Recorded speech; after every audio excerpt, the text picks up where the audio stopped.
اعوذ باللہ من الشیطان الرجیم بسم اللہ الرحمن الرحیم اللہم صلی علی محمد نبی الأمی وآلہ وسلم ربنا آتنا فی الدنیا حسنۃ وفی الآخرۃ حسنۃ وقنا عذاب النار وقنا عذاب القبر وقنا عذاب الحشر لا الہ الا اللہ انت سبحانک انی کنت من الظالمین نحمدہ ونصلی علی رسولہ الکریم اما بعد رب زدنی علما رب زدنی علما رب زدنی علما۔ پارہ نمبر 11 سورۃ توبہ ہماری چل رہی ہے۔ مدینہ پاک سے آپ سب کو السلام علیکم ورحمۃ اللہ وبرکاتہ۔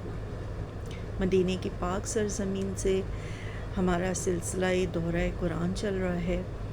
ہم قرآن پاک کا ترجمہ سن کے اس سے مستفید ہو رہے ہیں، راہ ہدایت اور صراط مستقیم پا رہے ہیں۔ چلیں ہم پارہ نمبر 11 کو سٹارٹ کرتے ہیں۔ سورۃ توبہ ہماری پارہ نمبر 10 سے ہی کنٹینیو ہے۔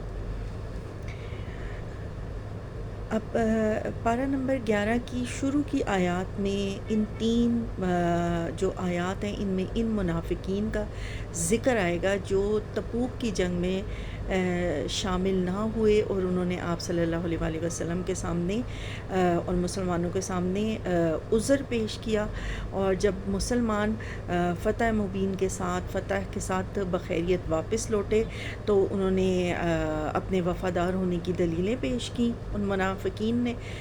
تو اللہ تعالیٰ نے فرمایا کہ جب تم ان کے پاس واپس آؤ گے تو یہ تمہیں اپنی جو ہے وہ عذر پیش کریں گے اور اپنے وفادار ہونے کا یقین دلائیں گے، لیکن ان کے کسی عذر کی پہ یقین کرنے کی ضرورت نہیں ہے، کیونکہ اللہ تعالیٰ نے ان کا اصل مسلمانوں کے سامنے کھول کر انہیں باخبر کر دیا تھا۔ تو اب ان جھوٹے عذروں کی ان کے مسلمانوں کے سامنے کوئی اہمیت نہیں تھی ان منافقین کے۔ تو ان باتوں کا اس طرف اشارہ ہوگا، ٹھیک ہے۔ ترجمے کی طرف آتے ہیں۔ یہ لوگ تمہارے سامنے عذر پیش کریں گے، جب تم ان کے پاس واپس جاؤ گے آپ کہہ دیجئے عذر پیش مت کرو، ہم کبھی تم کو سچا نہ سمجھیں گے، یقیناً اللہ ہم کو تمہاری خبر دے چکا ہے اور آئندہ بھی اللہ اور اس کا رسول تمہاری کارگزاری دیکھ لیں گے، پھر ایسے کے پاس لوٹائے جاؤ گے جو پوشیدہ اور ظاہر سب کا جاننے والا ہے، پھر وہ تم کو بتا دے گا جو کچھ تم کرتے تھے۔ اب وہ تمہارے سامنے اللہ کی قسمیں کھائیں گے جب تم ان کے پاس واپس جاؤ گے، تاکہ تم ان کو ان کی حالت پر چھوڑ دو، سو تم ان کو ان کی حالت پر چھوڑ دو، وہ بالکل گندے ہیں اور ان کا ٹھکانہ دوزخ ہے، اور ان کاموں کے بدلے جنہیں وہ کیا کرتے تھے وہ اس لیے قسمیں کھائیں گے کہ تم ان سے راضی ہو جاؤ، سو اگر تم ان سے راضی بھی ہو جاؤ تو اللہ تو ایسے فاسق لوگوں سے راضی نہیں ہوتا۔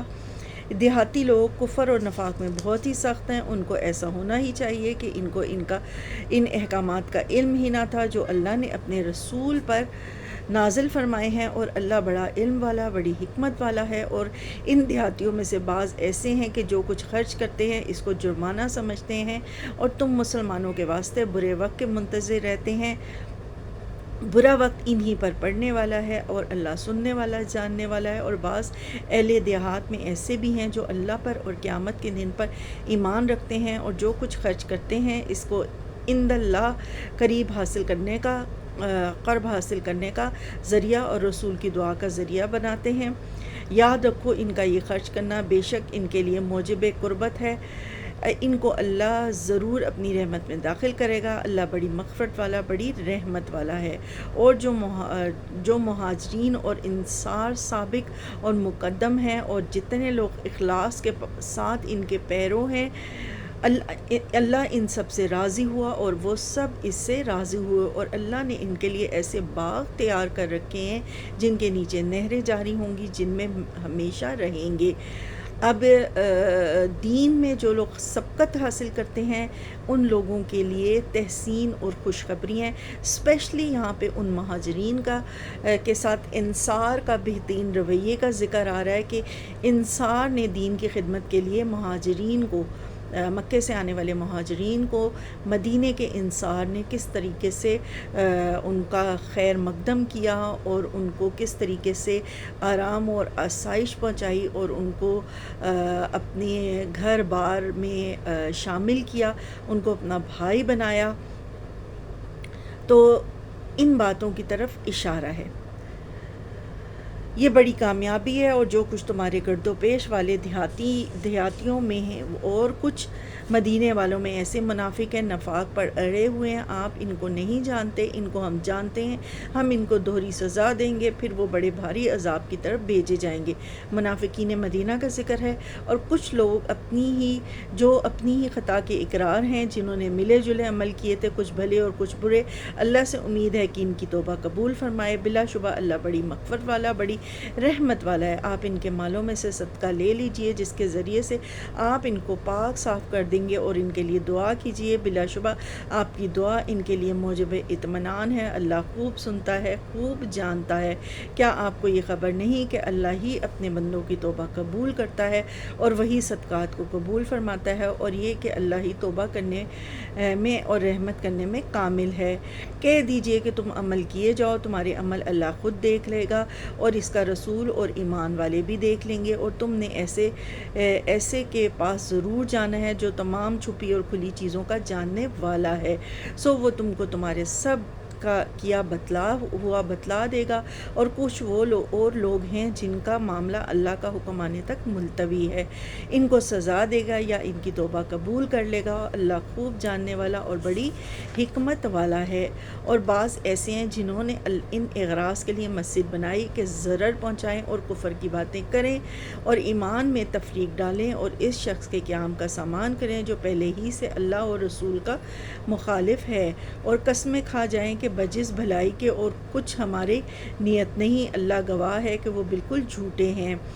آپ اس میں کبھی کھڑے نہ ہوں، البتہ جس مسجد کی بنیاد اول دن سے تقویٰ پر رکھی گئی ہے، وہ اس لائق ہے کہ آپ اس میں کھڑے ہوں۔ اس میں ایسے آدمی ہیں کہ وہ خوب پاک ہونے کو پسند کرتے ہیں۔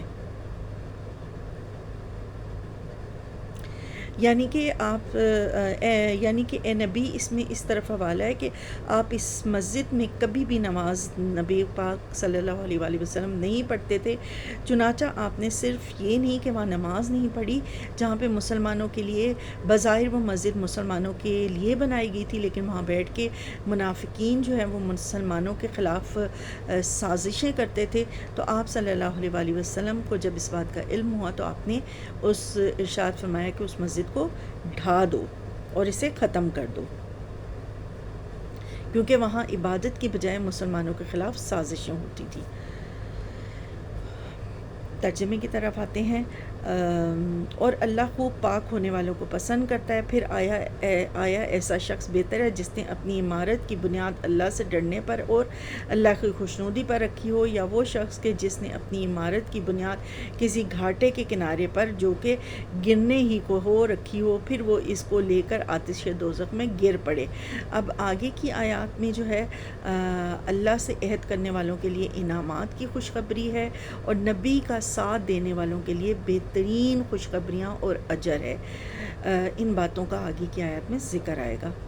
اور ایسے ظالموں کو ہدایت ہی نہیں دیتا، ان کی یہ عمارت جو انہوں نے بنائی ہے ہمیشہ ان کے دلوں میں شک کی بنیاد پر کانٹا بن کر کھٹکتی رہے گی، ہاں مگر ان کے دل ہی اگر پاش پاش ہو جائیں تو خیر، اور اللہ بڑا علم والا، بڑی حکمت والا ہے۔ بلا شبہ اللہ نے مسلمانوں سے ان کی جانوں کو اور ان کے مالوں کو اس بات کے غوث میں خرید لیا ہے کہ ان کو جنت ملے گی۔ وہ لوگ اللہ کی راہ میں لڑتے ہیں جس میں قتل کرتے ہیں اور قتل کیے جاتے ہیں، اس پر سچا وعدہ کیا گیا ہے تورات میں اور انجیل میں اور قرآن میں، اور اللہ سے زیادہ اپنے عہد کو کون پورا کرنے والا ہے؟ تو تم لوگ اپنی اس بی پر جس کا تم نے معاملہ ٹھہرایا خوشی مناؤ، اور یہ بڑی کامیابی ہے۔ وہ ایسے ہیں جو توبہ کرنے والے، عبادت کرنے والے، حمد کرنے والے، روزہ رکھنے والے یا راہ حق میں سفر کرنے والے، رکوع اور سجدہ کرنے والے، نیک باتوں کی تعلیم کرنے والے اور بری باتوں سے باز رکھنے والے اور اللہ کی حدود کا خیال رکھنے والے ہیں۔ اور ایسے مومنین کو آپ خوشخبریاں سنا دیجئے۔ پیغمبر کو اور دوسرے مسلمانوں کو جائز نہیں کہ مشرکین کے لیے مغفرت کی دعائیں مانگے، اگرچہ وہ رشتہ دار ہی ہوں، اس امر کے ظاہر ہو جانے کے بعد کہ یہ لوگ دوزخی ہیں۔ اور ابراہیم اپنے باپ کے لیے دعائیں مغفرت مانگنا وہ صرف وعدے کے سبب سے تھا جو انہوں نے اس سے وعدہ کر لیا تھا۔ پھر جب ان پر یہ بات ظاہر ہو گئی کہ وہ اللہ کا دشمن ہے تو وہ اس سے بالکل بے تعلق ہو گئے۔ واقعی ابراہیم بڑے نرم دل اور بردبار تھے، اور اللہ ایسا نہیں کرتا کہ کسی قوم کو ہدایت کر کے بعد میں گمراہ کر دے جب تک ان چیزوں کو صاف صاف نہ بتلا دے جس سے وہ بچیں۔ بے شک اللہ ہر چیز کو خوب جانتا ہے۔ بلا شبہ اللہ ہی کی سلطنت ہے، آسمانوں اور زمین میں وہی زندہ کرتا ہے اور مارتا ہے، اور تمہارا اللہ کے سوا نہ کوئی دوست ہے نہ کوئی مددگار ہے۔ اللہ نے پیغمبروں کے حال پر توجہ فرمائی اور مہاجرین اور انصار کے حال پر بھی جنہوں نے ایسی تنگی کے وقت پیغمبروں کا ساتھ دیا، اس کے بعد کہ ان میں سے ایک گروہ کے دل میں کچھ تنزل ہو چلا تھا، پھر اللہ نے ان کے حال پر توجہ فرمائی۔ بلا شبہ اللہ ان سب پر بہت ہی شفیق اور مہربان ہے۔ اور 3 شخصوں کے حال پر بھی جن کا معاملہ ملتوی کیا تھا، یہاں تک کہ جب زمین باوجود اپنی فراخی کے ان پر تنگ ہونے لگی اور وہ خود اپنی جان سے تنگ آ گئے، اور انہوں نے سمجھ لیا کہ اللہ سے کہیں پناہ نہیں مل سکتی بجز اس کے کہ اس طرح کی کہ اسی کی طرف رجوع کیا جائے۔ پھر ان کے حال پر توجہ فرمائی تاکہ وہ آئندہ بھی توبہ کر سکیں۔ اب یہاں پہ جنگ تبوک کا جو سفر ہے اس کو تنگی کا وقت کہا گیا ہے، کیونکہ ایک تو موسم کی بہت زیادہ سختی تھی، سخت گرمی تھی، اور دوسرے فصلیں تیار تھیں، تیسرے سفر خاصا لمبا تھا، اور چوتھے وسائل کی بھی کمی تھی۔ اس لیے اسے جیش الاسرہ تنگی کا لشکر کہا گیا ہے۔ تو ان باتوں کا ذکر آگے کی آیات میں آئے، اس لیے اس کو جیش الاسرتی تنگی کا لشکر کہا جاتا ہے۔ تو یہاں پہ پھر ان باتوں کا ذکر آئے گا۔ اس کے بعد اب ہم ترجمے کی طرف چلتے ہیں کہ اور 3 یہ تو ہم پڑھ چکے ہیں۔ پھر ان کے حال پر توجہ فرمائی تاکہ وہ آئندہ بھی توبہ کر سکیں۔ بے شک اللہ بہت توبہ قبول کرنے والا بڑا رحم والا ہے۔ اے ایمان والو، اللہ سے ڈرو اور سچوں کے ساتھ رہو۔ اب آگے کی آیات میں جو ہے نیک لوگوں کا ساتھ اختیار کرنے کی طرف توجہ دلائی گئی ہے، اور اپنے اطراف کے علاقوں میں بھی عادلانہ نظام قائم کرنے کی طرف توجہ دلائی گئی ہے، کیونکہ اللہ تعالیٰ، اللہ کے رسول کا ارشاد ہے کہ دنیا میں انسان جس شخص کو پسند کرتا ہے اگلے جہان میں بھی وہ اسی کے ساتھ ہوگا۔ تو کیوں نہ نیک لوگوں کی راہ اختیار کی جائے، نیک لوگوں سے دوستی کی جائے، تاکہ آخرت میں بھی ہمارا تعلق انہی لوگوں سے رہے۔ اے ایمان والو، اللہ سے ڈرو اور سچوں کے ساتھ رہو۔ مدینے کے رہنے والوں کو اور جو دیہاتی ان کے گرد و پیش ہیں، ان کو یہ زیبا نہ تھا کہ رسول اللہ کو چھوڑ کر پیچھے رہ جائیں، اور نہ یہ کہ اپنی جان کو ان کی جان سے عزیز سمجھے۔ یہ اس سبب سے کہ ان کو اللہ کی راہ میں جو پیاس لگی اور جو تھکان پہنچی اور جو بھوک لگی اور جو کسی ایسی جگہ چلے جو کفار کے لیے موجب غیظ بنا ہو، اور دشمنوں کی جو کچھ خبر لی، ان سب پر ان کے نام نیک کام لکھا گیا۔ یقیناً اللہ محسنین کا اجر ضائع نہیں کرتا۔ اور جو کچھ چھوٹا بڑا انہوں نے خرچ کیا اور جتنے میدان ان کو طے کرنے پڑے، یہ سب بھی ان کے نام لکھا گیا، تاکہ اللہ ان کے کاموں کو کا اچھا سے اچھا بدلہ دے۔ اور مسلمانوں کو یہ نہ چاہیے کہ سب سے کہ سب نکل کھڑے ہوں، یا سو ایسا کیوں نہ کیا جائے کہ ان کی ہر بڑی جماعت میں سے ایک چھوٹی جماعت جایا کرے، تاکہ وہ دین کی سمجھ بوجھ حاصل کریں، اور تاکہ وہ لوگ اپنی قوم کو جب کہ وہ ان کے پاس آئیں ڈرائیں، تاکہ وہ ڈر جائیں۔ اے ایمان والو، ان کفار سے لڑو جو تمہارے آس پاس ہیں اور ان کو تمہارے اندر سختی پانا چاہتے ہیں، اور یہ یقین رکھو کہ اللہ متقی لوگوں کے ساتھ ہے۔ اور جب کوئی صورت نازل کی جاتی ہے تو بعض منافقین کہتے ہیں کہ اس صورت نے تم میں سے کس کو ایمان کو زیادہ کیا ہے، سو جو لوگ ایمان دار ہیں اس صورت نے ان کے ایمان کو زیادہ کیا ہے اور وہ خوش ہو رہے ہیں، اور جن کے دلوں میں روگ ہے اس صورت نے ان میں ان کی گندگی کے ساتھ اور گندگی بڑھا دی اور وہ حالت کفر ہی میں مر گئے۔ اور کیا ان کو نہیں دکھلائی دیتا کہ یہ لوگ ہر سال ایک بار یا 2 بار کسی نہ کسی آفت میں پھنسے رہتے ہیں، پھر بھی نہ توبہ کرتے ہیں اور نہ نصیحت قبول کرتے ہیں، اور جب کوئی صورت نازل کی جاتی ہے تو ایک دوسرے کو دیکھنے لگتے ہیں کہ تم کوئی دیکھتا تو نہیں پھر چل دیتے ہیں، تم کو کوئی دیکھتا تو نہیں پھر چل دیتے ہیں۔ اللہ نے ان کے دلوں کو پھیر دیا اس وجہ سے کہ وہ لوگ بے سمجھ لوگ ہیں۔ تمہارے پاس ایک ایسے پیغمبر تشریف لائے ہیں جو تمہاری جنس میں سے ہیں، جن کو تمہاری مضرت کی بابت نہایت گراں گزرتی ہے، جو تمہاری منفعت کے بڑے خواہش مند رہتے ہیں، ایمانداروں کے ساتھ بڑے ہی شفقت اور مہربان ہیں۔ پھر اگر وہ روگردانی کریں تو آپ کہہ دیجئے کہ میرے لیے اللہ ہی کافی ہے۔ اب آگے کی آیات میں جو ہے وہ سورت توبہ ہماری مکمل ہوئی ہے، سورت یونس ہماری سٹارٹ ہوئی ہے۔ سورت یونس مکی ہے، اس کی 109 آیات ہیں اور 11 رکوع ہیں، اور اس میں جو ہے یہ ہجرت سے پہلے نازل ہوئی تھی، ہجرت مدینہ سے، اور اس میں نبی صلی اللہ علیہ وآلہ وسلم کی طرف اشارہ ہے کہ انسانوں سے جو ہے وہ نبی اللہ کے اس میں نبی کریم صلی اللہ علیہ وسلم کی طرف اشارہ ہے کہ انسانوں سے ہیں، آپ صلی اللہ علیہ وسلم انسانوں سے ہیں، اور دوسری سزا جزا کا بدلہ کا ذکر ہے، اور کتاب حکیم جو ہے وہ قرآن پاک کو کہا گیا ہے، اور تمام کتابیں نبیوں پر ہی نازل ہوتی ہیں، اور اگر یہ قرآن پاک محمد صلی اللہ علیہ وآلہ وسلم پر نازل ہوا تو اس میں تعجب کی کیا بات ہے، ان باتوں کا ذکر ہے، ٹھیک ہے۔ اور الکتاب الحکیم یعنی کہ اس سے مراد قرآن پاک ہے۔ تو اس میں ابو دلدادہ فرماتے ہیں کہ جو شخص یہ آیت حسبی اللہ العظیم صبح اور شام 7 مرتبہ پڑھے تو اللہ تعالیٰ اس کے لیے کافی ہو جاتا ہے۔ ٹھیک ہے، ہم آگے کی آیات میں ان باتوں کا ذکر پڑھیں گے کہ میرے لیے اللہ کافی ہے، اس کے سوا کوئی معبود نہیں، میں نے اسی پر بھروسہ کیا اور بڑے عرش کا مالک ہے۔ الف لام را، یہ پر حکمت کتاب کی آیتیں ہیں۔ کیا ان لوگوں کو اس بات سے تعجب ہوا کہ ہم نے ان میں سے ایک شخص کے پاس وحی بھیج دی کہ سب آدمیوں کو ڈرائیے اور جو ایمان لے آئیں ان کو یہ خوشخبری سنائیے کہ ان کے رب کے پاس ان کو پورا مرتبہ ملے گا۔ کافروں نے کہا کہ یہ شخص بلا شبہ سری جادوگر ہے۔ بلا شبہ تمہارا رب اللہ ہی ہے جس نے آسمانوں اور زمین کو 6 روز میں پیدا کر دیا، پھر عرش پر قائم کر دیا، اور وہ ہر کام کی تدبیر کرتا ہے۔ اب آگے کی آیات میں جو ہے زمین اور آسمان کے نظام کے متعلق اشارہ آئے گا کہ آسمان اور زمین کبھی آپس میں ٹکراتے نہیں ہیں، یہ رب تعالیٰ کے قائم کردہ نظام کے مطابق چل رہے ہیں۔ اور اس کے بعد پھر کیا آئے گا، مشرکین کا عقیدہ تھا کہ بت ان کی شفاعت کریں گے، اس بات کا ذکر آئے گا۔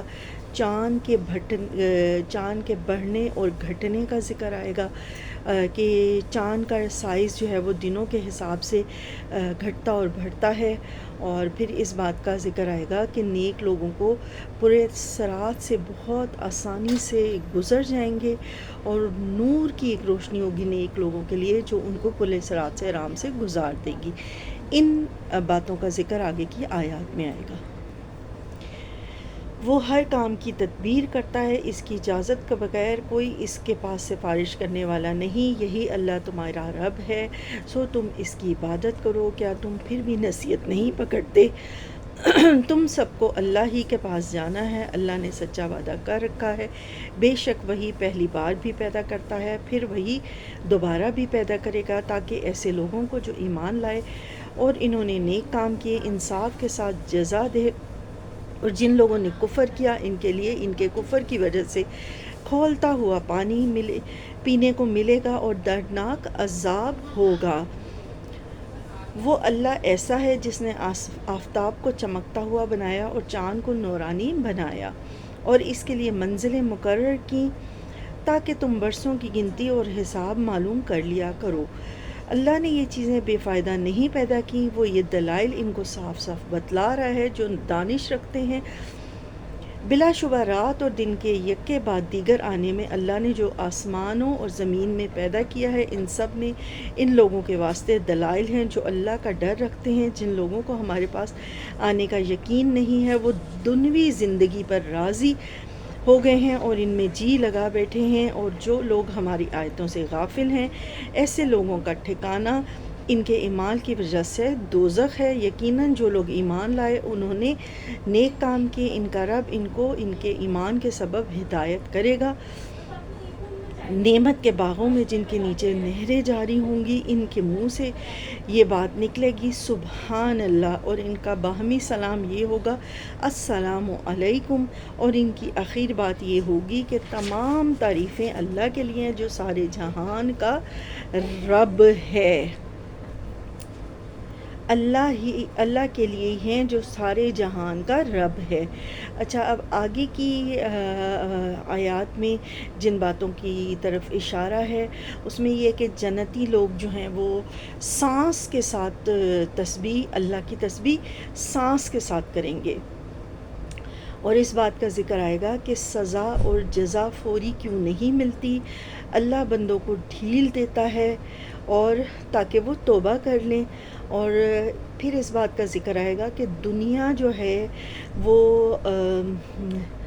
دار الامتحان ہے اور دنیا دار السزا اور جزا نہیں ہے۔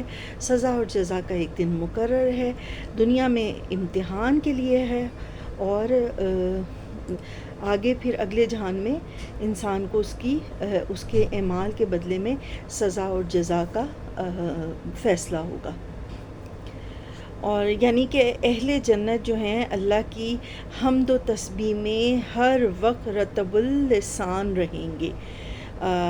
جس طرح کہ ایک حدیث سے میں آتا ہے کہ اہل جنت کی زبانوں پر تسبیح و تمہید کا اس طرح الہام ہوگا جس طرح سانس الہام کیا جاتا ہے، مطلب اپنے سانس کے ساتھ جنتی اللہ رب العزت کی تسبیح کریں گے۔ تو اب ہم ترجمے کی طرف آتے ہیں۔ اور اگر اللہ لوگوں پر جلدی سے نقصان واقع کر دیا کرتا جس طرح وہ طلب خیر کے لیے جلد مچاتے ہیں تو ان کا وعدہ کبھی کا پورا ہو چکا ہوتا۔ سو ہم ان لوگوں کو جن کو ہمارے پاس آنے کا یقین نہیں ہے ان کے حال پر چھوڑ رکھتے ہیں کہ یہ اپنی سرکشی میں بھٹکتے رہیں، اور جب انسان کو کوئی تکلیف پہنچتی ہے تو ہم کو پکارتا ہے، لیٹے بھی، بیٹھے بھی، کھڑے بھی، پھر جب ہم اس کی تکلیف اس سے ہٹا دیتے ہیں تو وہ ایسا ہو جاتا ہے گویا اس نے اپنی تکلیف کے لیے جو اس سے پہنچی تھی کبھی ہمیں پکارا ہی نہ تھا۔ ان حد سے گزرنے والوں کے اعمال کو ان کے لیے اسی طرح خوشنما بنا دیا گیا ہے، اور ہم نے تم سے پہلے بہت سے گروہوں کو ہلاک کر دیا جبکہ انہوں نے ظلم کیا، حالانکہ ان کے پاس ان کے پیغمبر بھی دلائل لے کر آئے، وہ ایسے کب تھے کہ ایمان لے آتے۔ ہم مجرم لوگوں کو ایسی ہی سزا دیا کرتے ہیں، پھر ان کے بعد ہم نے دنیا میں بجائے ان کے تم کو جانشین کیا تاکہ ہم دیکھ لیں کہ تم کس طرح کام کرتے ہو، اور جب ان کے سامنے ہماری آیتیں پڑھی جاتی ہیں جو بالکل صاف صاف ہیں تو یہ لوگ جن کو ہمارے پاس آنے کی امید نہیں ہے یوں کہتے ہیں کہ اس کے سوا کوئی دوسرا قرآن لائیے یا اس میں کچھ ترمیم کر دیجئے۔ اب آگے کی آیات میں جو ہے نا جن باتوں کا ذکر آئے گا وہ یہ ہے کہ مصیبت میں اللہ کو پکارنا اور مصیبت ٹل جانے پر اللہ کو بھول جانا، یہ انسان کی ایسی ایک فطرت بن چکی ہے کہ وہ مصیبت کے وقت رو دھو کے اللہ کو پکارتا ہے، اور جیسی مصیبت ٹل جاتی ہے تو وہ رب تعالیٰ کو بھول جاتا ہے۔ اور اس کے علاوہ ایک اس بات کی طرف اشارہ ہوگا کہ کفار نبی کو کہتے تھے کہ اس کتاب کی کچھ آیات میں رد و بدل کر دیں، تو نبی کریم صلی اللہ علیہ وآلہ وسلم ارشاد فرماتے تھے کہ یہ تو میرا کلام ہے ہی نہیں، یہ میرا کلام تو ہے ہی نہیں کہ جو میں اس میں رد و بدل کروں، یہ تو جو رب مجھ تک پہنچاتا ہے میں ایز اٹ از آپ تک پہنچا دیتا ہوں۔ تو ان باتوں کا آگے کی آیات میں ذکر آئے گا۔ تو ترجمے کی طرف بڑھتے ہیں۔ اور ہم نے تم سے پہلے بہت سے گروہوں کو ہلاک کر دیا جبکہ انہوں نے ظلم کیا، حالانکہ ان کے پاس ان کے پیغمبر بھی دلائل لے کر آئے، اور وہ ایسے کب تھے کہ ایمان لے آتے۔ ہم مجرم لوگوں کو ایسی ہی سزا دیا کرتے ہیں، پھر ان کے بعد ہم نے دنیا میں بجائے ان کے تم کو جانشین کیا تاکہ ہم دیکھ لیں کہ تم کس طرح کام کرتے ہو، اور جب ان کے سامنے ہماری آیتیں پڑھی جاتی ہیں جو بالکل صاف صاف ہیں تو یہ لوگ جن کو ہمارے پاس آنے کی امید نہیں ہے یوں کہتے ہیں کہ اس کے سوا کوئی دوسرا قرآن لائیے یا اس میں کچھ ترمیم کر دیجئے۔ آپ یوں کہہ دیجئے کہ مجھے یہ حق نہیں کہ میں اپنی طرف سے اس میں ترمیم کر دوں، بس میں تو اسی کا اتباع کروں گا جو میرے پاس وحی کے ذریعے سے پہنچا ہے۔ اگر میں اپنے رب کی نافرمانی کروں تو میں ایک بڑے دن کے عذاب کا اندیشہ رکھتا ہوں۔ آپ یوں کہہ دیجئے کہ اگر اللہ کو منظور ہوتا تو نہ تو میں تم کو وہ پڑھ کر سناتا اور نہ اللہ تم کو اس کی اطلاع دیتا، کیونکہ اس سے پہلے تو ایک بڑے حصہ عمر تک میں تم میں رہ چکا ہوں، پھر کیا تم عقل نہیں رکھتے؟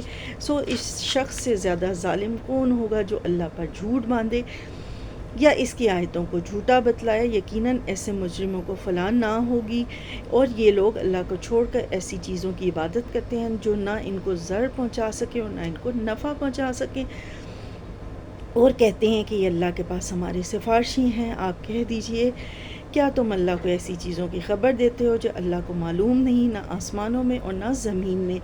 وہ پاک اور برتر ہے ان لوگوں کے شرک سے، اور تمام لوگ ایک ہی امت کے تھے، پھر انہوں نے اختلاف پیدا کر لیا۔ اور اگر ایک بات نہ ہوتی جو آپ کے رب کی طرف سے پہلے ٹھہر چکی ہے تو جس چیز میں یہ لوگ اختلاف کر رہے ہیں ان کا قطعی فیصلہ ہو چکا ہوتا۔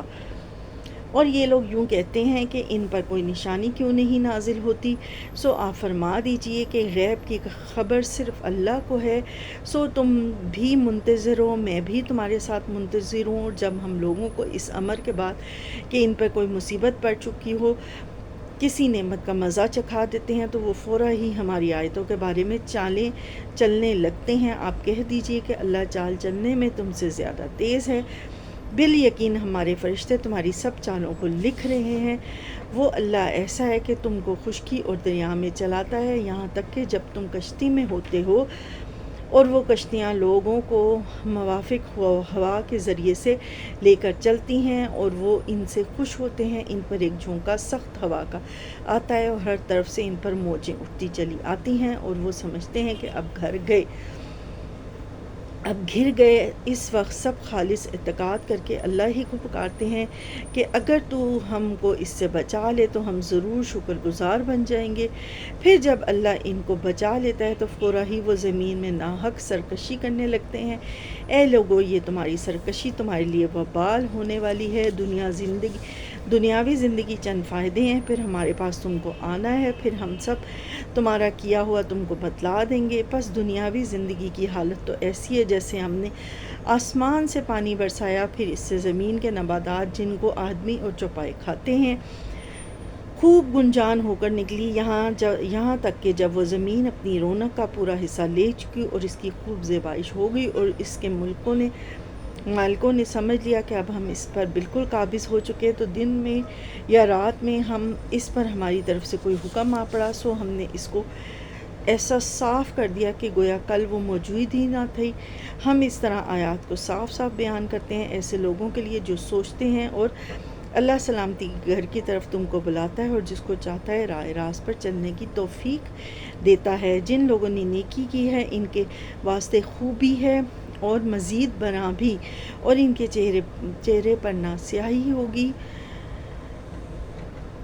چھائے گی اور نہ ذلت۔ یہ لوگ جنت میں رہنے والے ہیں، یہ اس میں ہمیشہ رہیں گے، اور جن لوگوں نے بد کام کیے ان کی بدی کی سزا اس کے برابر ملے گی اور ان پر ذلت چھائے گی۔ ان کو اللہ سے کوئی نہ بچا سکے گا، گویا ان کے چہروں پر اندھیری رات کے پرت لپیٹ دیے گئے ہیں۔ یہ لوگ دوزخ میں رہنے والے ہیں اور اس میں ہمیشہ رہیں گے، اور وہ دن بھی قابل ذکر ہے جس روز ہم سب کو جمع کریں گے۔ پھر مشرکین سے کہیں گے کہ تم اور تمہارے شریک اپنی جگہ ٹھہرو، پھر ہم ان کے درمیان پھوٹ ڈالیں گے، اور ان کے وہ شرکا کہیں گے کہ تم ہماری عبادت نہیں کرتے، سو ہمارے تمہارے درمیان اللہ کافی ہے گواہ کے طور پر کہ ہم تم کو تمہاری عبادت کی خبر بھی نہ تھی۔ اس مقام پر ہر شخص اپنے اگلے کیے ہوئے کاموں کی جانچ کر لے گا، اور یہ لوگ اللہ کی طرف جو ان کا مالک حقیقی ہے لوٹائے جائیں گے، اور جو کچھ جھوٹ باندھا کرتے تھے سب ان سے غائب ہو جائیں گے۔ آپ کہہ دیجئے کہ وہ کون ہے جو تم کو آسمان اور زمین سے رزق پہنچاتا ہے، یا وہ کون ہے جو کانوں اور آنکھوں پر پورا اختیار رکھتا ہے؟ وہ کون ہے جو زندے کو مردے سے نکالتا ہے اور مردے کو زندے سے نکالتا ہے؟ اور وہ کون ہے جو تم تمام کاموں کی تدبیر کرتا ہے؟ ضرور وہ یہی کہیں گے کہ اللہ۔ تو ان سے کہیے پھر کیوں نہیں ڈرتے؟ سو یہ ہے جو تمہارا رب حقیقی ہے۔ پھر حق کے بعد اور کیا رہ گیا بجز گمراہی کے؟ پھر کہاں پھرے جاتے ہیں؟ اسی طرح آپ کے رب کی یہ بات کہ یہ ایمان نہ لائیں گے تمام فاسق لوگوں کے حق میں ثابت ہو چکی ہے۔ آپ یوں کہیے کہ کیا تمہارے شرکا میں کوئی ایسا ہے جو پہلی بار بھی پیدا کرے پھر دوبارہ بھی پیدا کرے؟ آپ خود ہی کہیے کہ اللہ ہی پہلی بار پیدا کرتا ہے، پھر وہی دوبارہ بھی پیدا کرے گا، پھر تم کہاں پھرے جاتے ہو؟ آپ کہہ دیجئے کہ تمہارے شرکا میں کوئی ایسا ہے کہ حق کا راستہ بتاتا ہو؟ آپ کہہ دیجئے کہ اللہ ہی حق کا راستہ بتاتا ہے۔ تو پھر آیا جو شخص حق کا راستہ بتاتا ہو زیادہ اتباع کے لائق ہے، یا وہ شخص جس کو بغیر بتائے خود ہی راستہ نہ سوجے؟ بس تم کو کیا ہو گیا ہے؟ تم کیسے فیصلے کرتے ہو؟ اور ان میں سے اکثر لوگ صرف گمان پر چل رہے ہیں۔ یقیناً گمان حق کی معرفت میں بھی کچھ کام نہیں دے گا۔ یہ جو کچھ کر رہے ہیں یقیناً اللہ کو سب خبر ہے۔ اور یہ قرآن ایسا نہیں ہے کہ اللہ کی وحی کے بغیر گھڑ لیا گیا ہو، بلکہ یہ تو ان کتابوں کی تصدیق کرنے والا ہے جو اس سے پہلے نازل ہو چکی ہیں، اور سب کتابوں کی تفصیل بیان کرنے والا ہے۔ اس میں کوئی شک نہیں کہ رب العالمین کی طرف سے۔ کیا یہ لوگ یوں کہتے ہیں کہ آپ نے اس کو گھڑ لیا؟ آپ کہہ دیجئے کہ پھر تم اس کے مثل ایک ہی صورت لاؤ جن غیر اللہ کو بلا سکو، بلا لو اگر تم سچے ہو، بلکہ ایسی چیز کی تکذیب کرنے لگے جس کو اپنے احاطہ علم میں نہیں لائے، اور ابھی اس کی حقیقت ان پر کھلی ہی نہیں۔ جو لوگ ان سے پہلے ہوئے اسی طرح انہوں نے بھی جھٹلایا تھا۔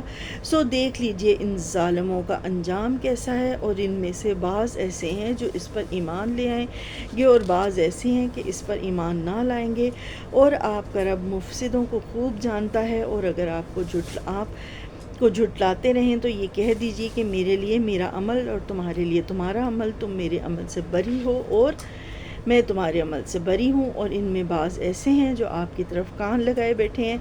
کیا آپ بہروں کو سناتے ہیں گویا ان کی سمجھ بھی نہ آئے؟ اور ان میں بعض ایسے ہیں کہ آپ کو تک رہے ہیں۔ پھر کیا آپ اندھوں کو راستہ دکھلانا چاہتے ہیں وہ ان کو بصیرت بھی نہ ہو؟ یہ یقینی بات ہے کہ اللہ لوگوں پر کچھ ظلم نہیں کرتا، لیکن لوگ خود ہی اپنی جانوں پر ظلم کرتے ہیں۔ اور ان کو وہ دن یاد دلائیے جس میں اللہ ان کو جمع کرے گا، گویا وہ دنیا میں سارے دن کی ایک آدھ گھڑی رہے ہوں گے، اور آپس میں ایک دوسرے کو پہچاننے کو کھڑے ہوں۔ واقعی خسارے میں پڑے وہ لوگ جنہوں نے اللہ کے پاس جانے کو جھٹلایا، وہ ہدایت پانے والے نہ تھے۔ اور جس کا ان سے ہم وعدہ کریں اس میں سے کچھ تھوڑا سا اگر ہم آپ کو دکھلا دیں یا ہم آپ کو وفا دے دیں، سو ہمارے پاس تو ان کا آنا ہی ہے، پھر ان کو آنا ہی ہے، پھر اللہ ان کے سب افعال پر گواہ ہے، اور ہر امت کے لیے ایک رسول ہے۔ سو جب ان کا وہ رسول آ جاتا ہے ان کا فیصلہ انصاف کے ساتھ کیا جاتا ہے، اور ان پر ظلم نہیں کیا جاتا۔ اور یہ لوگ کہتے ہیں یہ وعدہ کب ہوگا اگر تم سچے ہو؟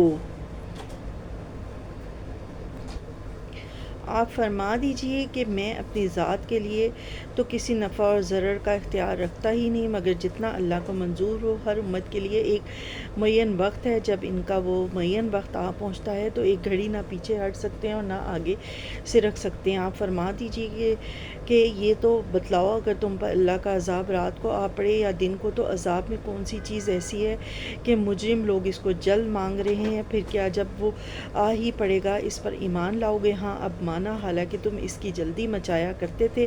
پھر ظالموں سے کہا جائے گا ہمیشہ کا عذاب چکھو، تم کو تمہارے کیے کا بدلہ ملا ہے۔ اور وہ آپ سے دریافت کرتے ہیں کہ کیا عذاب واقعی سچ ہے؟ آپ فرما دیجئے کہ ہاں، قسم ہے میرے رب کی، وہ واقعی سچ ہے۔ اور تم کو کس طرح اللہ کو عاجز نہیں کر سکتے؟ اور اگر اللہ ہر جان کے پاس ہے جس نے ظلم کیا ہے، اور اگر ہر جان کے پاس جس نے ظلم کیا ہے اتنا ہو کہ ساری زمین بھر جائے، تب بھی اس کو دے کر اپنی جان بچانے لگے، اور جب عذاب کو دیکھیں تو پشیمانی کو پوشیدہ رکھیں گے، اور ان کا فیصلہ انصاف کے ساتھ ہوگا، ان پر ظلم نہ ہوگا۔ اب آگے کی آیات میں قرآن کریم کی 4 بڑی عظمتوں کا ذکر آئے گا۔ یاد رکھو کہ جتنی چیزیں آسمانوں میں اور زمین میں ہیں سب اللہ ہی کی ملک ہیں۔ یاد رکھو کہ اللہ کا وعدہ سچا ہے، لیکن بہت سے لوگ علم ہی نہیں رکھتے۔ وہی جان ڈالتا ہے اور وہی جان نکالتا ہے، تم سب اسی کے پاس لائے جاؤ گے۔ اے لوگو، تمہارے پاس تمہارے رب کی طرف سے ایک ایسی چیز آئی ہے جو نصیحت ہے، اور دلوں میں جو روگ ہیں ان کے لیے شفا ہے، اور رہنمائی کرنے والی ہے، اور رحمت ہے ایمان والوں کے لیے۔ آپ کہہ دیجئے کہ بس جو لوگوں کو اللہ کے انعام اور رحمت پر خوش ہونا چاہیے، اس سے بدتر ہے جہاں بہتر ہے جس کو وہ جمع کر رہے ہیں۔ آپ کہیے کہ یہ تو بتاؤ کہ اللہ نے تمہارے لیے جو رزق بھیجا تھا، پھر تم نے اس کا کچھ حصہ حرام اور کچھ حصہ حلال قرار دے لیا۔ آپ پوچھئے کہ کیا تم کو اللہ نے حکم دیا تھا یا اللہ پر افطرا ہی کرتے ہو؟ جو لوگ اللہ پر جھوٹ باندھتے ہیں ان کا قیامت کی نسبت کیا گمان ہے؟ واقعی لوگوں پر اللہ کا بڑا ہی فضل ہے، لیکن اکثر لوگ شکر نہیں کرتے۔ اور آپ کس حال میں ہوں اور منجملہ ان احوال کے آپ کہیں سے قرآن پڑھتے ہو اور جو کام بھی کرتے ہو، ہم کو سب کی خبر رہتی ہے جب تم اس کام میں مشغول ہوتے ہو، اور آپ کے رب سے کوئی چیز ذرا برابر بھی غائب نہیں، نہ زمین میں اور نہ آسمان میں، اور نہ کوئی چیز اس سے چھوٹی اور نہ کوئی چیز بڑی، مگر یہ سب کتابیں مبین ہیں۔ آگے کی آیات میں جن باتوں کا ذکر آئے گا، اللہ سے دوستی کرنے والوں پر نہ کوئی اندیشہ ہے، نہ وہ غمگین ہوں گے۔ اللہ کے نزدیک محبوب عمل تلاوت قرآن پاک ہے۔ ان باتوں کا ذکر آئے گا آگے۔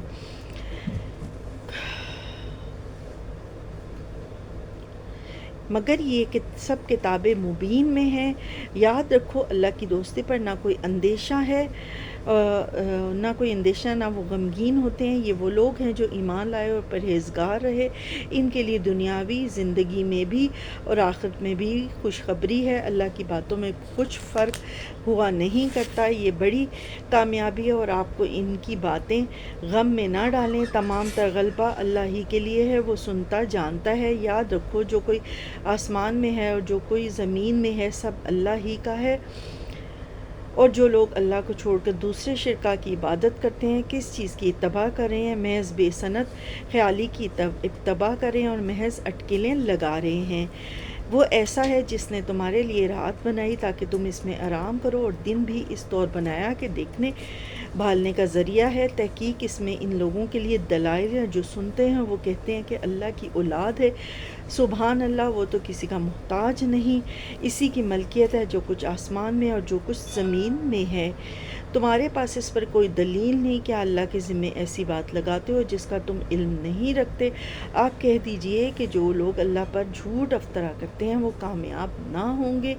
یہ دنیا میں تھوڑا سا نفع اٹھانا ہے، پھر ہمارے پاس ان کو آنا ہے، پھر ہم ان کو ان کے کفر کے بدلے سخت عذاب چکھائیں گے۔ اور آپ کو نوح کا قصہ پڑھ کر سنائیے جبکہ انہوں نے اپنی قوم سے فرمایا، اے میری قوم، اگر تم کو میرا رہنا اور احکام الہی کی نصیحت کرنا بھاری معلوم ہوتا ہے تو میرا تو اللہ ہی پر بھروسہ ہے۔ تم اپنی تدابیر اپنے شرکا کے پختہ کر لو، پھر تمہاری تدبیر تمہارے گھٹن کا باعث نہیں ہونی چاہیے، پھر میرے ساتھ کر گزرو اور مجھ کو مہلت نہ دو۔ پھر بھی اگر تم اعراض ہی کیے جاؤ تو میں نے تم سے کوئی معاوضہ نہیں مانگا، میرا معاوضہ تو صرف اللہ ہی کے ذمے ہے، اور مجھ کو حکم کیا گیا ہے کہ میں مسلمانوں میں سے رہوں۔ سو وہ لوگ ان کو جھٹلاتے رہے، پس ہم نے ان کو جو ان کے ساتھ کشتی میں تھے ان کو نجات دی اور ان کو جانشین بنایا، اور جنہوں نے ہماری آیتوں کو جھٹلایا تھا ان کو غرق کر دیا۔ آگے کی آیات میں فرعون کا ذکر آئے گا کہ فرعون کو رب تعالیٰ نے کس طریقے سے غرق کیا تھا۔ سو دیکھنا چاہیے کیسا انجام ہو ان لوگوں کا جو ڈرائے یا جا چکے تھے۔ پھر نوح کے بعد ہم نے اور رسولوں کو ان کی قوموں کی طرف بھیجا، سو وہ ان کے پاس روشن دلیلیں لے کر آئے، پس جس چیز کو انہوں نے اول میں جھوٹا کہہ دیا یہ نہ ہوا کہ پھر ان کو مان لیتے۔ اللہ اسی طرح حد سے بڑھنے والوں کے دلوں پر مہر لگا دیتا ہے۔ پھر ان پیغمبروں کے بعد ہم نے موسیٰ اور ہارون کو فرعون اور ان کے سرداروں کے پاس اپنی نشانیاں دے کر بھیجا، سو انہوں نے تکبر کیا اور وہ لوگ مجرم قوم تھے۔ پھر جب ان کو ہمارے پاس سے صحیح دلیل پہنچی تو وہ کہنے لگے کہ یقیناً یہ سری جادو ہے۔ موسیٰ نے کہا کیا تم حق کے بارے میں جب وہ تمہارے پاس آیا ہے کہتے ہو کہ یہ جادو ہے، حالانکہ جادو کر کامیاب نہیں ہوا کرتے؟ وہ لوگ کہنے لگے کیا تم ہمارے پاس اس لیے آئے ہو کہ ہم کو اس طریقے سے ہٹاؤ جس پر ہم نے اپنے باپ داداؤں کو پایا، اور تم دونوں کو دنیا میں بڑائی مل جائے اور ہم تم دونوں کو کبھی نہ مانیں گے؟ اور فرعون نے کہا کہ میرے پاس تمام ماہر جادوگروں کو حاضر کرو۔ پھر جب جادوگر آئے تو موسیٰ نے ان سے فرمایا کہ ڈالو جو کچھ تم ڈالنے والے ہو۔ سو انہوں نے ڈالا تو موسیٰ نے فرمایا کہ یہ جو کچھ تم لائے ہو جادو ہے، یقینی بات ہے کہ اللہ اس کو ابھی درہم بھرم کیے دیتا ہے۔ اللہ فسادیوں کا کام درست نہیں کرتا اور اللہ حق کو اپنے فرمان سے ثابت کر دیتا ہے۔ گو مجرم لوگ برا ہی مانے۔ پس موسیٰ پر ان کی قوم میں سے صرف چند آدمی ہی ایمان لائے، وہ بھی فرعون سے اور اپنے حکام سے ڈرتے کہ کہیں ان کو تکلیف نہ پہنچے، اور یقیناً فرعون اس ملک میں زور رکھتا تھا اور وہ حد سے بڑھا ہوا تھا۔ اور موسیٰ نے فرمایا اے میری قوم، اگر تم اللہ پر ایمان رکھتے ہو تو اسی پر توکل کرو اگر تم مسلمان ہو۔ انہوں نے عرض کیا ہم نے اللہ ہی پر توکل کیا، اے ہمارے پروردگار ہم کو ان ظالموں کے واسطے فتنہ نہ بنا اور ہم کو اپنی رحمت سے ان کافر لوگوں سے نجات دے۔ اور ہم نے موسیٰ اور اس کے بھائی کے پاس وحی بھیجی کہ تم دونوں اپنے ان لوگوں کے لیے مصر میں گھر برقرار رکھو اور تم سب انہی گھروں کو نماز پڑھنے کی جگہ قرار دے لو اور نماز کے پابند رہو۔ آپ مومنوں کو بشارت دے دیں۔ اور موسیٰ نے عرض کیا اے ہمارے رب، تو نے فرعون کو اس کے سرداروں کو سامان زینت اور طرح طرح کے مال اور دنیاوی زندگی میں دیے، اے ہمارے رب اسی واسطے دیے ہیں کہ وہ تیری راہ سے گمراہ کریں۔ اے ہمارے رب ان کے مالوں کو نیست و نابود کر دے اور ان کے دلوں کو سخت کر دے، سو یہ ایمان نہ لائیں پائیں گے یہاں تک کہ دردناک عذاب دیکھ لیں گے۔ اللہ تعالیٰ نے فرمایا کہ تم دونوں کی دعا قبول کر لی گئی، سو تم ثابت قدم رہو اور ان لوگوں کی راہ نہ چلنا جن کو علم نہیں۔ اور ہم نے بنی اسرائیل کو دریا سے پار کر دیا، پھر ان کے پیچھے فرعون اور اپنے لشکر کے ساتھ ظلم و زیادتی کے ارادے سے چلا، یہاں تک کہ جب ڈوبنے لگا تو کہنے لگا کہ میں اس ذات پر ایمان لاتا ہوں جس پر بنی اسرائیل ایمان لائے، اس کے سوا کوئی معبود نہیں اور میں مسلمانوں میں سے ہوں۔ جواب دیا گیا کہ اب ایمان لاتا ہے اور پہلے سرکشی کرتا رہا اور مفسدوں میں داخل رہا۔ اب یہ ہے کہ فرعون جب بالکل ڈوبنے لگا اور اس کو اپنا آخری وقت نظر آ گیا تو وہ فوری طور پہ کہنے لگا کہ میں ایمان لاتا ہوں رب تعالیٰ پہ، لیکن وہ اس کی توبہ کا وقت گزر چکا تھا۔ پھر اللہ تعالیٰ نے فرمایا سو آج ہم صرف تیری لاش کو نجات دیں گے تاکہ تو ان کے لیے نشان عبرت ہو جو تیرے بعد ہیں، اور حقیقت یہ ہے کہ بہت سے لوگ آدمی ہماری نشانیوں سے غافل ہیں۔ اور ہم نے بنی اسرائیل کو بہت اچھا ٹھکانہ رہنے کو دیا اور ہم نے انہیں پاکیزہ چیزیں کھانے کو دیں، سو انہوں نے اختلاف نہیں کیا یہاں تک کہ ان کے پاس علم پہنچ گیا۔ یقینی بات ہے آپ کا رب ان کے درمیان قیامت کے دن ان امور میں فیصلہ کرے گا جن میں وہ اختلاف کرتے تھے۔ پھر اگر آپ اس کی طرف سے شک میں ہوں جس کو ہم نے آپ کے پاس بھیجا ہے تو آپ لوگوں سے پوچھ لیجئے جو آپ سے پہلے کتابوں کو پڑھتے ہیں، بے شک آپ کے پاس آپ کے رب کی طرف سے سچی کتاب آئی ہے، آپ ہرگز شک کرنے والوں میں سے نہ ہوں اور نہ ان لوگوں میں سے ہوں جنہوں نے اللہ کی آیتوں کو جھٹلایا، کہیں آپ خسارہ پانے والوں میں سے نہ ہو جائیں۔ یقیناً جو وہ لوگ جن کے حق میں آپ کے رب کی بات ثابت ہو چکی ہے وہ ایمان نہ لائیں گے گو ان کے پاس تمام نشانیاں پہنچ جائیں جب تک کہ وہ دردناک عذاب کو نہ دیکھ لیں۔ چنانچہ کوئی بستی ایمان نہ لائی کہ ایمان لانا ان کو نافع ہوتا ہے سوائے یونس کی قوم کے۔ جب وہ ایمان لے آئے تو ہم نے رسوائی کے عذاب دینی زندگی میں ان پر سے ٹال دیا اور ان کو ایک وقت تک کے لیے زندگی سے فائدہ اٹھانے کا موقع دیا۔ اور اگر آپ کا رب چاہتا تو تمام روئے زمین کے لوگ سب کے سب ایمان لے آتے، تو کیا آپ لوگوں پر زبردستی کر سکتے ہیں یہاں تک کہ وہ مومن ہی ہو جائیں؟ حالانکہ کسی شخص کو ایمان لانا اللہ کے حکم کے بغیر ممکن نہیں، اور اللہ بے عقل لوگوں پر گندگی ڈال دیتا ہے۔ آپ کہہ دیجئے کہ تم غور کرو کہ کیا کیا چیزیں آسمانوں میں اور زمین میں ہیں، اور جو لوگ ایمان نہیں لاتے ان کو نشانیاں اور دھمکیاں کچھ فائدہ نہیں پہنچاتی۔ سو وہ لوگ صرف ان لوگوں سے واقعات کا انتظار کر رہے ہیں جو ان سے پہلے گزر چکے ہیں۔ آپ فرما دیجئے کہ اچھا تو تم انتظار میں رہو، میں بھی تمہارے ساتھ انتظار کرنے والوں میں ہوں۔ پھر ہم اپنے پیغمبر کو اور ایمان والوں کو بچا لیتے تھے، اس طرح ہمارے ذمہ ہے کہ ہم ایمان والوں کو نجات دیں۔ آپ کہہ دیجئے کہ اے لوگو، اگر تم میرے دین کی طرف سے شک میں ہو تو میں ان معبودوں کی عبادت نہیں کرتا جن کی تم اللہ کو چھوڑ کر عبادت کرتے ہو، لیکن ہاں اس اللہ کی عبادت کرتا ہوں جو تمہاری جان قبض کرتا ہے، اور مجھ کو یہ حکم ہوا ہے کہ میں ایمان لانے والوں میں سے ہوں، اور یہ کہ اپنا رخ یکسو ہو کر اس دین کی طرف کر لینا اور کبھی مشرکوں میں سے نہ ہونا۔ اللہ کو چھوڑ کر ایسی چیزوں کی عبادت مت کرنا جو تجھ کو نہ کوئی نفع پہنچا سکے نہ کوئی ضر پہنچا سکے، پھر اگر ایسا کیا تو تم اس وقت ظالموں میں سے ہو جاؤ گے۔ اور اگر تم کو اللہ کوئی تکلیف پہنچائے تو بجز اس کے اور کوئی اس کو دور کرنے والا نہیں ہے، اور اگر وہ تم کو کوئی خیر پہنچانا چاہے تو اس کے فضل کا کوئی ہٹانے والا نہیں ہے۔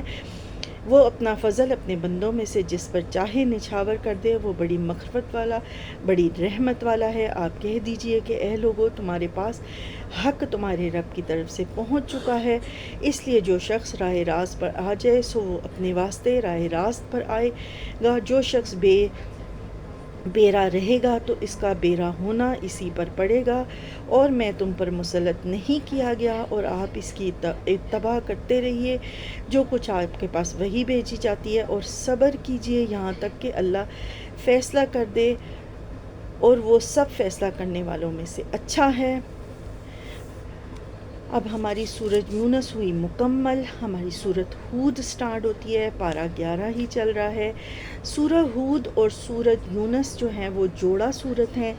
قرآن میں کچھ صورتیں ایسی ہیں جو جوڑا ہیں، تو یہ دونوں یونس اور ہود بھی جوڑا ہے، اور اس میں کیا ہے، بہت ہی حکمت کی باتیں ہیں، اور ہر جاندار کی روزی اللہ تعالیٰ کے ذمے ہے، اور سینوں کے بھید کا ذکر آئے گا، اور دنیا کی آسائشیں صرف اور صرف دھوکہ ہیں، ان باتوں کا ذکر آئے گا، اور یہ ہے کہ کچھ آیات کا یہاں پہ شان نزول بھی ہے، اور اس کے علاوہ جو ہے نا کچھ حیا کی باتوں کا ذکر آئے گا، اور حیا کے احکامات آئیں گے کہ مومن حیا دار ہوتا ہے، اور ان باتوں کا تذکرہ آئے گا، اور ان قوموں کا بھی تذکرہ ہے جو آیات الہی اور پیغمبروں کی تکذیب کر کے عذاب الہی کا نشانہ بنی، اور اللہ تعالیٰ نے ان کو صفحہ ہستی سے ہی مٹا دیا اور تاریخ میں عبرت کا نشان بنا دیا۔ ان باتوں کا ذکر آئے گا ان آیات میں۔ سورۃ ہود علیہ السلام اللہ کے نبی کا نام تھا۔ الف لام را، یہ ایک ایسی کتاب ہے کہ اس کی آیتیں محکم کی گئی ہیں، پھر صاف صاف بیان کی گئی ہیں ایک حکیم باخبر کی طرف سے۔ یہ اللہ کے سوا کسی کی عبادت مت کرو، میں تم کو اللہ کی طرف سے ڈرانے والا اور بشارت دینے والا ہوں، اور یہ کہ تم لوگ اپنے گناہ اپنے رب سے معاف کراؤ، پھر اسی کی طرف متوجہ ہو، وہ تم کو وقت مقرر پر اچھا سامان زندگی دے گا، اور ہر زیادہ عمل کرنے والوں کو زیادہ ثواب دے گا، اور اگر تم لوگ اغراض کرتے رہے تو مجھ کو تمہارے لیے ایک بڑے دن کے اندیشہ ہے، تم کو اللہ ہی کے پاس جانا ہے اور وہ ہر شے پر پوری قدرت رکھتا ہے۔ یاد رکھو وہ لوگ اپنے سینوں کو دوہرا کیے دیتے ہیں تاکہ اپنی باتیں اس اللہ سے چھپا سکیں۔ سن رکھو جس وقت وہ اپنے کپڑے لپیٹتے ہیں تب بھی وہ ان کی چھپی اور کھلی باتوں کو جانتا ہے، بالیقین وہ دلوں کے اندر کی باتیں بھی جانتا ہے۔